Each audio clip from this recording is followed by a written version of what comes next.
తనకి చూపు లేకపోయినా వందల మందికి దారి చూపించాడు. బ్లైండ్ అని పట్టించుకోని సమాజానికే గొప్పగా ఉండొచ్చని నిరూపించాడు సుభాష్ గుప్తా. చూపు కరువైన వాడే నలుగురికి ఆదర్శంగా నిలిచాడు. ఎదుటి వారికి సాయం చేయాలనే సంకల్పంతో అంధులను అనాథలను చేరదీశాడు. సంతానం వద్దనుకున్న ఆయన ఇప్పుడు వందల మంది అభాగ్యుల జీవితాల్లో వెలుగు జ్యోతి అయ్యాడు.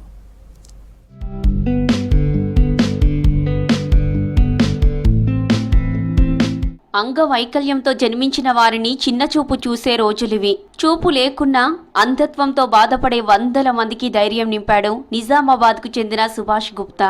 పుట్టుకతోనే అంధుడైన చదువు కోసం హైదరాబాద్కు వచ్చాడు.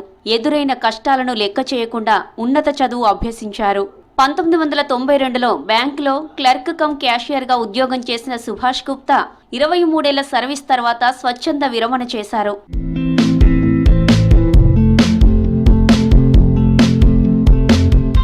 చిన్నతనంలో తాను పడ్డ కష్టాలు మరెవరూ పడద్దని అంధత్వం ఉన్న యువతీ యువకులను చేరదీసి అన్నీ తానే చూసుకుంటున్నారు. హైదరాబాద్ కర్మాన్ ఘాట్లో ఉంటున్న సుభాష్ గుప్తా అక్కడే వేరువేరుగా వసతి గృహాలు ఏర్పాటు చేసి ఆశ్రయం కల్పిస్తున్నారు. యువతకు చదువులతో పాటు ప్రభుత్వ ఉద్యోగాలు సాధించేలా ప్రోత్సహిస్తున్నారు. తన భార్య శోభారాణితో కలిసి అందరి యోగక్షేమాలు చూసుకుంటున్నారు సుభాష్ గుప్తా. పుట్టుకతో నేను అందుండే అండి. నా 11 ఇయర్స్ ఉన్నప్పుడు నేను హైదరాబాద్ వచ్చిన. పేరెంట్స్ కానీ ఎవరి సహకారం నాకు లేదు. నేను స్వయంగా సంపాదించుకొని చదువుకున్నాను. అక్కడ నుంచి నేను 10th అయిపోయిన తర్వాత వైస్ హాస్టల్ వెళ్ళాను. వైస్ హాస్టల్లో ఉండి అక్కడ చదువుకొని మళ్ళీ నిజామాబాద్లో టీటీసీ చేసినాను.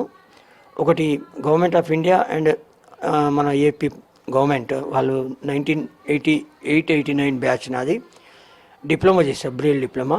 92లో నాకు జాబ్ వచ్చింది. నా జాబ్ కూడా బ్రెయిల్ టెస్ట్ రాసే వచ్చింది. అప్పటి నుంచి నేను మా మిస్సెస్ ఇద్దరం కూడా సేవనే అనుకున్నాము. కాబట్టి ఇప్పుడు ఉంటే ఒక 2-3 పిల్లలు ఉండేవాళ్ళేమో, కానీ ఇప్పుడు వందల పిల్లలు మాకున్నారు. సగర్వంగా చెప్పుకుంటాం మేము. వాళ్ళందరూ కూడా మా దగ్గర వస్తారు, చూస్తారు. మా ప్రతి ప్రాబ్లం కూడా వాళ్ళు చూస్తారు. ఒకప్పుడు మేము చూసుండొచ్చాం వాళ్ళకు, కానీ ఇప్పుడు వాళ్ళే మాకు చూస్తారు. పిల్లల్ని వద్దనుకున్న తమకు ఇప్పుడు 100 మంది పిల్లలున్నారని సుభాష్ గుప్తా ఆనందం వ్యక్తం చేశారు. ఖాళీ వేళల్లో అగరబత్తీలు, శుద్ధముక్కల తయారీపై ట్రైనింగ్ ఇస్తున్నామన్నారు.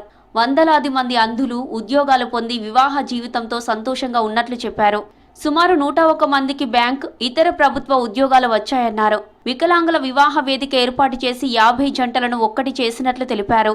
కరోనా కన్నా ముందు దాంట్లో 30, దీంట్లో 30 మంది ఉండేవాళ్ళు అండి. అయితే ఆర్ఫన్ వాళ్ళు, బ్లైండ్ వాళ్ళు సగం ఉండేవాళ్ళు. ఈ కరోనా తర్వాత మేము 30కి తగ్గించుకున్నాము. 30కి తగ్గించుకున్న తర్వాత దాంట్లో 5-6 మందికి జాబ్స్ వచ్చేసినాయి. మొన్న మే 22లో 23లో బ్యాంకులలో అక్కడిక్కడ జాబ్స్ వచ్చినాయి. ఎట్ ప్రజెంట్ నా దగ్గర 15 మెంబర్స్కు కికింగ్ ఇప్పుడు అవుతుంది. ఒక 5-6 మంది పెన్షన్కి పోయినారు. అంటే 20-25 మధ్యలో ఉంటుంది ఇక స్ట్రెంత్. ఇప్పుడు మా ఓన్ బిల్డింగ్స్ అయినాయని బ్యాంకులో చేసినప్పుడు నాకు శాలరీ వచ్చేది కాబట్టి నాకేం ప్రాబ్లం లేదు. తర్వాత నేను చిట్స్ కమ్ ఫైనాన్స్ ఉంది మన ఈ సంస్థ కిందనే. ఇక్కడ ఉన్న వాళ్ళకి మాత్రం అబ్బాయిలేమో పేపర్ ప్లేట్స్, చాక్ పీసులు చేస్తారు. అమ్మాయిలేమో అగరబత్తి, కీ చైన్, ఫెనాయిల్. అయితే ఇటువంటివన్నీ అమ్మాయిలు చేసుకుంటారు. వీళ్ళ ప్రాఫిట్ వీళ్ళదే, వాళ్ళదే. ఎవరికైనా, ఎందుకంటే మనము డబ్బు లేకపోతే దొంగతనం అలవాటు అవుతుంది వాళ్ళకు. మరి మనం ఇంత కష్టపడి మనం ఇన్ని చేసిన తర్వాత ఇస్తేనేమో మన ఆశకు అంతం లేదు, ఇవ్వలేదనుకోండి మనము వాడు దొంగతనానికి గురవుతాడు. మరి మనం దొంగలు తయారు చేయలేం కదా. సుభాష్ గుప్తా తమను చేరదీస్తున్నారని వసతి గృహాల్లోని అంధ విద్యార్థులు చెబుతున్నారు. తమకు ఎలాంటి లోటు లేకుండా అన్ని సదుపాయాలు కల్పించినట్లు చెప్పారు. నా పేరు రజిత అండి. నేను హన్మకొండ డిస్ట్రిక్ట్ నుండి వచ్చాను. రీసెంట్గానే ఓపెన్ 10th రాశాను. రిజల్ట్స్ కూడా వచ్చింది. ఈ హాస్టల్లో ఉండడం నాకు చాలా హ్యాపీగా ఉంది. అంటే సార్ గురించి హాస్టల్ నుంచి విన్నప్పుడు నేను అవునా ఇలా కూడా చేస్తారా అనుకున్నా. స్వయంగా నేను హాస్టల్కి వచ్చినాక సార్ చేసే ప్రతి మంచి పనిని నేను చూస్తున్నా. నాకు చాలా హ్యాపీగా ఉంది. నేను 1 year అవుతుందండి. చిన్నప్పటి నుండి నేనేం చదువుకోలేదు. ఇప్పుడే ఓపెన్ 10th రాశాను. అంటే ఇప్పుడు మేము ఎగ్జామ్కి ప్రిపేర్ అవుతామండి. మేము క్వశ్చన్కి ఆన్సర్ చెప్తుంటే ఇప్పుడు నార్మల్ వాళ్ళు ఎగ్జామ్ రాస్తారు కదా, వాళ్ళు క్వశ్చన్ పేపర్లో వచ్చిన క్వశ్చన్ మాకు చెప్తుంటే మేము ఆన్సర్ చేస్తామన్నమాట. వాళ్ళు రాస్తారు. ఆడియో రికార్డింగ్ చేయించుకుంటాం. ఇప్పుడు మనకు బుక్స్ ఇస్తారు కదా స్కూల్లో, అవి ఆడియో రికార్డింగ్ చేయించుకొని డైలీ వింటుంటాం.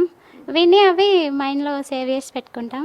ఖాళీ టైంలో మేము అగరబత్తి తయారు చేస్తుంటాం, బయటికి వెళ్ళి సేల్ చేస్తుంటాం, కీ చైన్స్ రెడీ చేస్తాం, చాక్ పీస్, అట్లా ఖర్చులకి మనీ వస్తుంది. సుభాష్ గుప్తా ఉద్యోగ విరమణ పొందిన తర్వాత ఎలాంటి అవసరమున్నా V4U సంస్థనే చూసుకుంటుందన్నారు. ఉద్యోగాలు చేస్తున్న వారందరూ తన దగ్గరే చిట్టీలు వేస్తారని, దాని ద్వారా వచ్చే వడ్డీని వసతి గృహాల నిర్వహణకు ఖర్చు చేస్తున్నట్లు చెప్పారు.